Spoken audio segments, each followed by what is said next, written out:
Ow!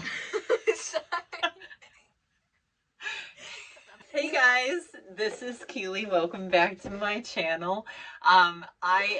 If you watch my other video, you know that I had to cut my one long video in half because I've only got 18 subscribers and that's not enough to have longer videos on the channel yet. So anyway, this next part, this video today, I'm so sorry for being distracted. This video today is about just the overhaul that we've done with our homeschool year. Things that we've taken out, things that we've added in, things we've left the same, things like that for most particularly for my daughter. My son's has stayed the same. So I hope that you will enjoy the video and maybe at some point just subscribe so I can actually just do one video instead of several smaller ones. Thank you. And move on to the new curriculum kind of overhaul we did for my daughter specifically. My son's has stayed the same. I did offer him some options of things like that he might want to stop reading or stop doing, but we've decided to stick with everything we have going on, and I agree with that. I feel like we have like a good groove going on. So as far as my daughter, for years, we started homeschooling when she was in 3rd grade. We started in 3rd grade. She is now in 7th. But when we started in 3rd grade, we started by doing Ambleside Online. And so Ambleside Online, I really do like it. I like it. I like the curriculum. I like the setup. I like all of that stuff. However, that doesn't mean that it is what fits my kids.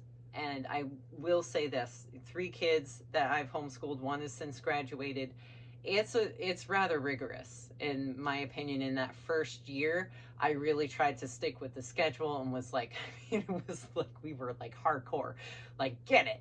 And no one was enjoying that. The second year after, so this would have been her like for 4th grade, I started to like relax a little. 5th, like every year we've gotten more and more so to now, like I use Ambleside Online still as like, because I think that what they offer and what they suggest, they have excellent suggestions. And just a couple weeks ago, I decided, you know what, this Ambleside Online, it's great, but I had already cut things out. We need to cut some more things out. So I am here to show you guys the changes that we made. Okay, so as far as Ambleside, they had recommended The Fallacy Detective. It's a cute little book. It's a book on, I can't get to focus. It's a book on logic, and it's good. It's cute.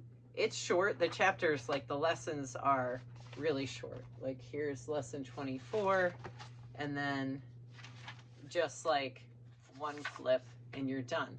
So with the lesson, so I was thinking, hey, this should be like no big deal.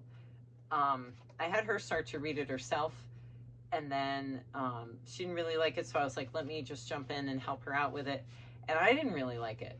So we are skipping the logic through the fallacy detector, and we're just doing logic through this workbook.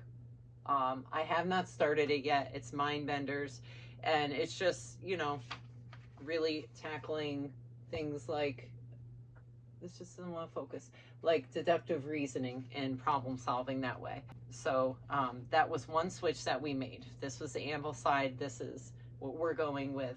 Now Ambleside had a couple of things in it that I've just simply cut out. My daughter is like hardwired for art. She loves art. I believe she's probably downstairs if she can hear me. She's downstairs doing art right now. She loves animations, digital art. She has a sketchbook. She's like very involved in art. So she's now in 7th grade, and I feel like we're very well able to see like the trajectory, excuse me, that she'll likely be going in the coming years. And so I feel like we're at the point where like we can start pulling back on the subjects that are not like crucial. Like for example, she had under science and health, Now we're already doing science in our group together, so I didn't feel like we needed to do any more. I did at first get the lay of the land. I thought this looked like it could be a really good fit, something interesting. We didn't like it, so we cut it out. I did that earlier, like very early on, with another book Ambleside had recommended, which was How to Read a Book. We didn't like that. We didn't like that either.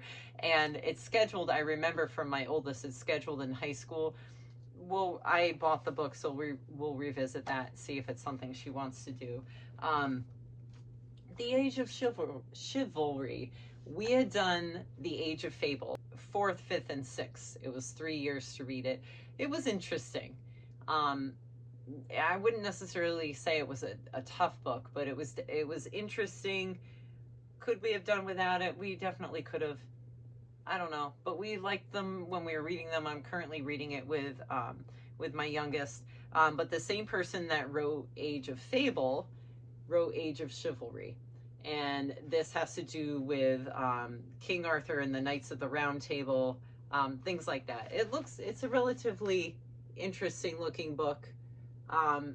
However, again, I can't even tell if you can see this. We started to read it, and it really just felt more like a chore, and so we got rid of it.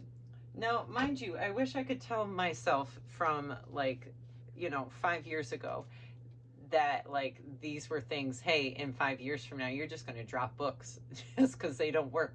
I wish I could have known that back then, because I really felt like, you have to do it all. And that just isn't the case. And the world didn't end when we stopped, and we're still doing our thing. And the kids are thriving as well. So another thing, this was my addition. I thought that my daughter would like. Beginning of the year, I put in creative writing for her. I thought that would be of interest to her. Creative writing is of interest to her, but not this way. She writes a lot, all on her own. She writes fanfics, and she does it because she enjoys it. So she does not need to go through step-by-step lessons and here's this. She doesn't want to do it structured like that. She wants to do it how she feels moved to do it. And I mean, she's writing, and she writes some excellent stories. So this I've pulled out. We didn't ever really get very far in this. What I'll probably do is save it for my youngest, and if it's something that he ever dives into, then great, and if not, then that's fine. I'm just thinking though, by the time my youngest gets to the middle and high school grades, what will be left? I feel like we'll feel certainly more liberated. We definitely were on a tighter schedule before, whereas now it's just, I don't know, it's so freeing. I don't know if you guys have ever done that, if you're afraid to do it, if you've always just had a loose schedule to begin with. But I'd love to know about your journey, where you're at. So let me know in the comments. So one thing that I have, just 2 things left here in terms of this, but the one thing I will say is right around I think October, late October, November, I could tell that the language arts didn't seem like it was working for my daughter. So I wound up going to The Good and the Beautiful, because I feel like I love me some Good and the Beautiful. It's so good. We did not get far. I got the stuff, I got the complete set. It is not that The Good and the Beautiful was lacking anything at all. I'm trying to see how far we got. We got through lesson 4. It's not lacking anything at all.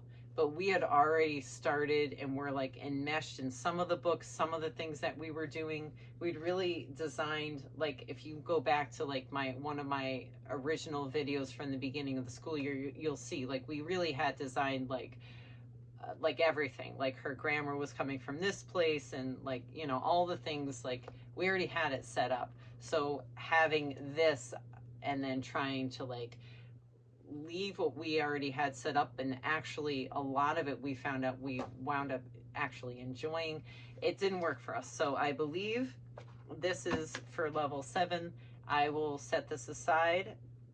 It came with this as well. We never once opened this. So I will set these aside and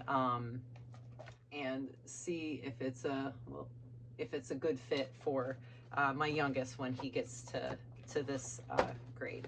So that is it as far as the overhaul. But we really did, like, we went from like a really long list, and like it was loose even at that. Like there were a lot of things like listed to do, and yet like never was it expected to do them all. Like we do some week, none at all, you know, like it was just, but now everything fits like on one page, and we still, same idea, we just get to what we get to. My main goal, my main focus for this year with my kids is good mental health, and just like moving their bodies more, getting out, doing things. Very hard to do right now because, like I said, it's so cold. So last final thing I want to talk about is the changes I made in science. I realized that like a requirement for middle school for my daughter and my son, when the time comes, is to have learned about the Constitution. So I went again, Good and the Beautiful. We're learning about the U.S. Constitution. We're just in lesson 1, but you know, I like it. You know, when I think of the Constitution, this is going to sound very bad maybe, but like when you think about it, it's like, I don't know, like maybe very dry. It's very important. It's so important. So I don't mean anything negative, but like teaching it sounded like I don't know. Like this is not, how do you make this fun? But this seems like this is going to do a good job of that. So I'm not feeling so uncomfortable about teaching the Constitution. When I saw that it was a thicker book too, I was like, oh boy, what are we gonna do? But I think it's gonna be good. We only just started, but the other change that I made with our school year is we're doing space science. There's 15 lessons we started at the beginning of the year, prioritizing mental health and movement above, you know, like making sure we did all of our lessons. So we're on lesson 6. Is what I was going to say, and I'm good with that. What I'm planning to do is just, I think I was going to do 2 more lessons. I was trying to find a good stopping point. Yeah, we're doing through lesson 8, and I'm going to put that down for the rest of the year, and then we are picking up health and the human mind for the rest of our science. This one, same thing. This has 12 lessons. I don't really have a plan. Honestly, the goal is probably going to be once a week again, or 1 lesson a week again. But again, I'm just going to see. I'm going to see. We'll either finish it this year, or we'll bring it into the next year. And yeah, oh, you know what? I do have one more thing. I have one more thing. This is my final thing. The Good and the Beautiful. My daughter was doing Good and the Beautiful Math 6. But we did not find it to be a good fit. It was stressful. It wasn't fun. And so we have moved back. We started with Life of Fred. I think we might have started with workbooks, then Life of Fred, then workbooks again, and then the Good and the Beautiful. So now we're back to Life of Fred. It's shorter lessons. It's simpler lessons. And we're just working through the books, and it seems to be a good fit, and we've just been very comfortably teaching math ever since the switch. So I think my big life lesson here for myself and all of you is just don't ever be afraid to drop things or try new things, or, you know, add things in, and, you know, that's it. So anyway, I don't know how to end this. How should I end it? Okay. All right. I wasn't sure how to end it, so my son is telling me to say bye, people. So bye, people. Make sure you comment, like, and subscribe, all that good stuff. And you can find me over on Instagram. Bye.